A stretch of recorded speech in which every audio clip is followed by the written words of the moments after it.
Hello, children.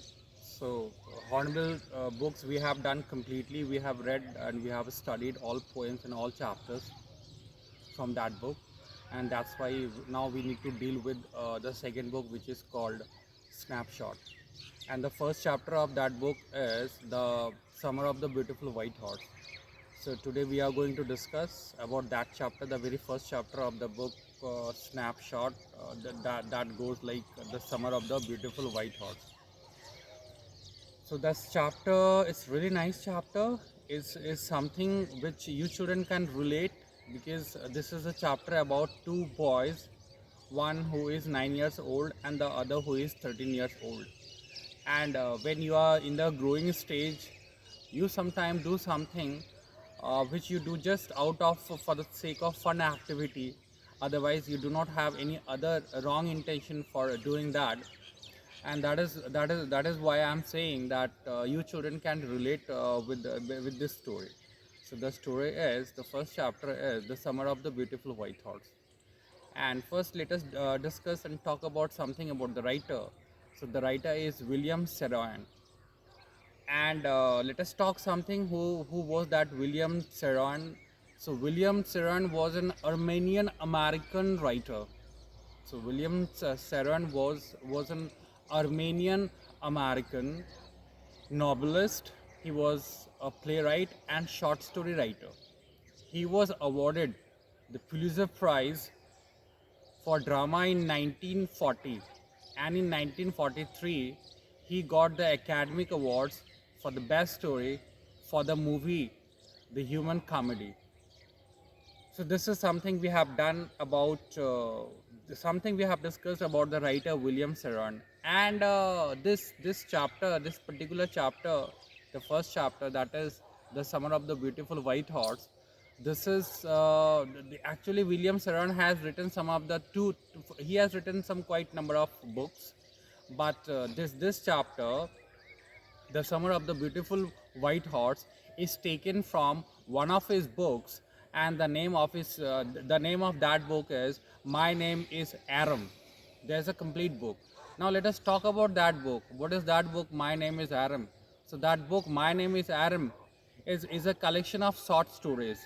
That book is a collection of short stories, and in that book, in all the stories, we find the main character, or the main protagonist, or the main nayak of the story is Aram Garaglanian. And this Aram Garaglanian, in all stories you find that he is the main character, and he is growing up in the Fresco County of California of USA. So Fresco is county, and California is a state, and USA is a country that you already know. So that book, I'm just talking about the book. The name of that book is My Name is Aram. In that book is a collection of short stories, and that book, in all stories, we find the main character Aram Garaglanian, who is growing up in the Fresco in California. And now that book is a that book I'm talking of, that is your My Name is Aram. And in that book, in all stories, that's a collection of short stories, and in that book, in all stories, we find this character, Aram Garaglanian, who is Armenian descendant. Now all the story talks about Aram and one or some of the other members of his family or from Fresco. So the story, in all the stories, we find Aram is the main character, and the book My Name is Aram, the first chapter is the Summer of the Beautiful White Horse. So this chapter, what we are going to study, is actually from that book, and in order, it is the first chapter of that book, The Summer of the Beautiful White Horse, where we see Aram is just a 9 years old boy. And in this chapter, as I have already explained you, that in that book My Name is Aram, in all the stories, we find Aram is the central character, and then his interaction with one or the other member of his large family. So the first chapter, The Summer of the Beautiful White Horse, here Aram, of course, he is there, and then here he describes his cousin, his brother, whose name is Murad. which is all about a horse. And the last chapter of this book, My Name is Aram, it talks about when Aram is a young man and for the first time when he leaves his hometown. So this is something we have to study. Now let us talk about this chapter. So the chapter, the summary of the beautiful white horse is about Aram. Aram is about two Armenian boys, and they belong to Garaglanian tribe. So here we see the chapter talks about, and one very particular thing means this all Garaglanian tribe or Armenian boys. They are known for two things. One is honesty, and the other is integrity. And this honesty and integrity are the hallmarks for the Armenian or for the Garaglianian tribe. So here and even when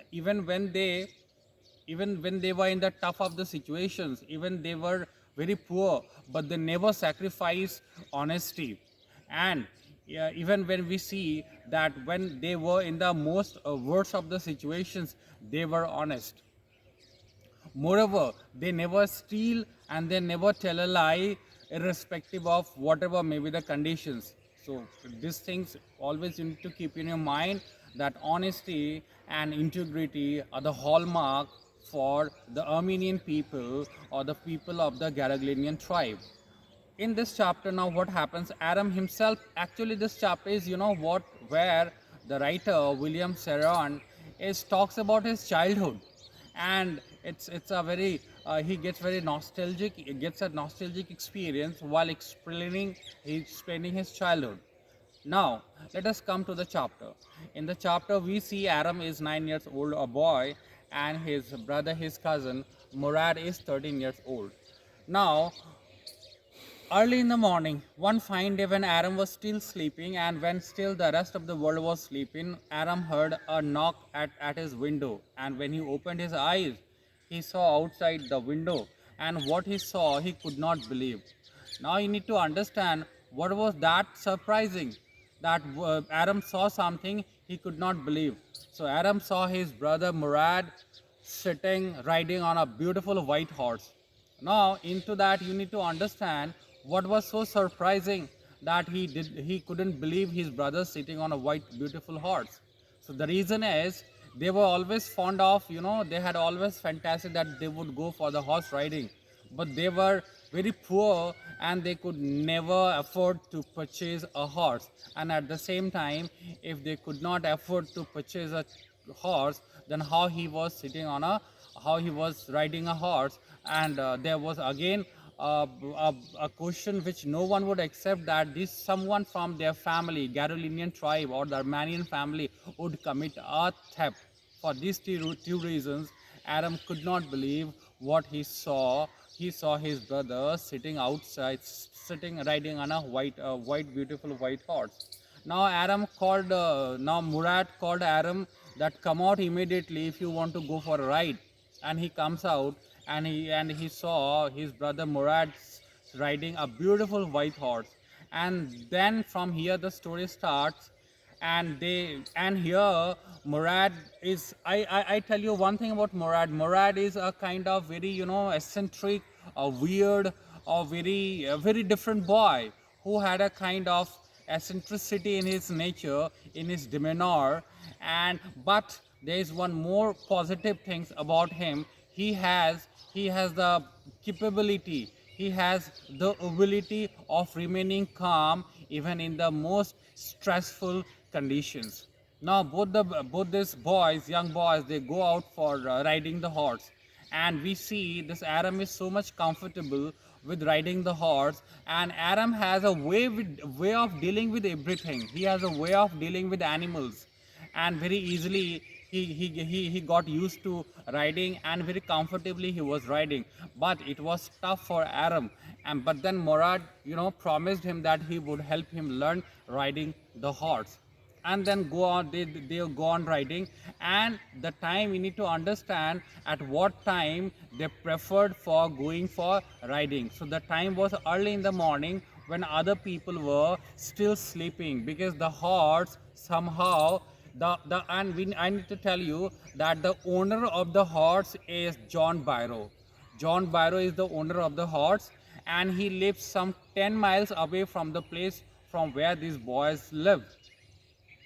And but by this time Aram understands that Murad had been keeping this horse with himself for some quite time, and he had taken the horse from John Barrow and he was enjoying.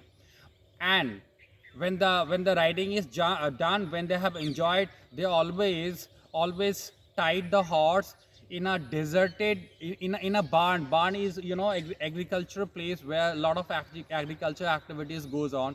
So these boys always put the horse at a barn in a deserted vineyard place, and when the day was out, it would remain tied over there. And the next day again, when it is morning, they take the horse and they go and enjoy the riding. So here Aram is not, he hasn't learned that skill of riding the horse, but Murad promises him that he would help him to ride the horse. So first they do the riding together, and after that Murad does the riding individually alone.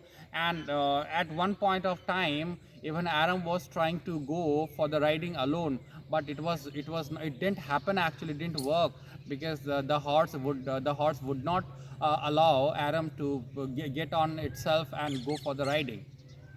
Now, there is, having said that, this much part of the story, now there is a very peculiar character in the family of this boys. So and he is Uncle Khosrov, Khosrov,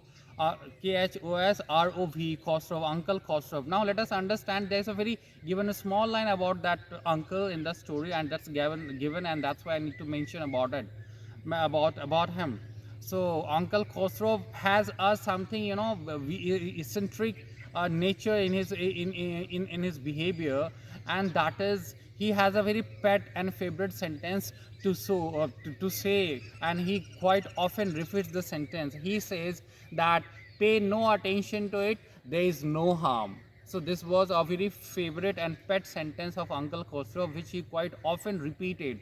And the sentence was, pay no attention to it, there is no harm. And this eccentricity, this weirdness in the behavior, I think, somehow Murad, even he has got into his behavior and in his demeanor. And once this Uncle Khosrow was in a barber shop, and he was getting this shaved and all that. And then there comes a boy running to him and saying that there was some problem at home, and the house was on fire. But even listening on hearing this, Uncle Khosrow came out with the same most famous pet sentence, that pay no attention to it, there is no harm.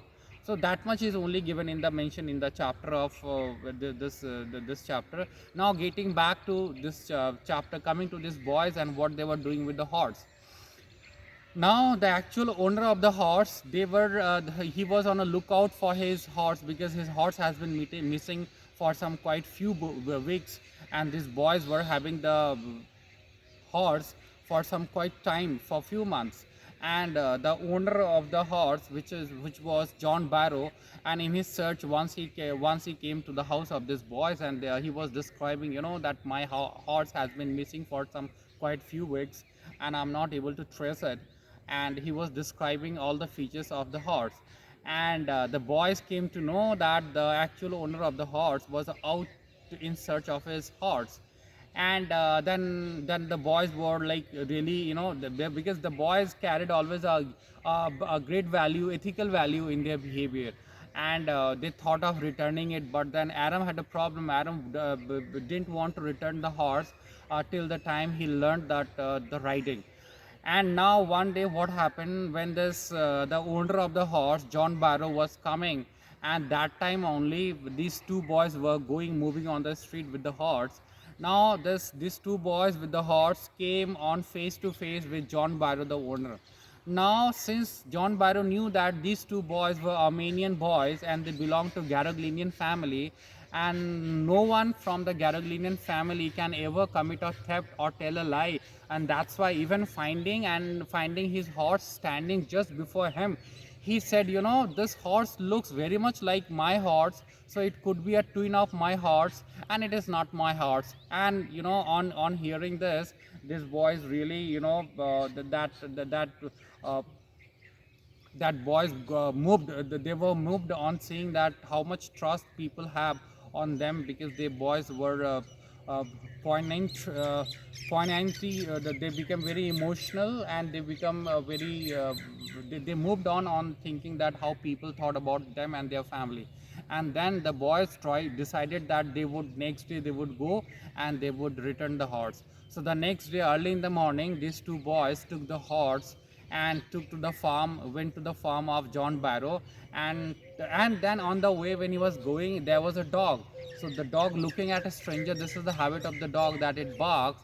But since I said that Murad had a way with animals, so the dog did not bark. And this boys stealthily, very secretly went and tied the horse at the barn, and came back.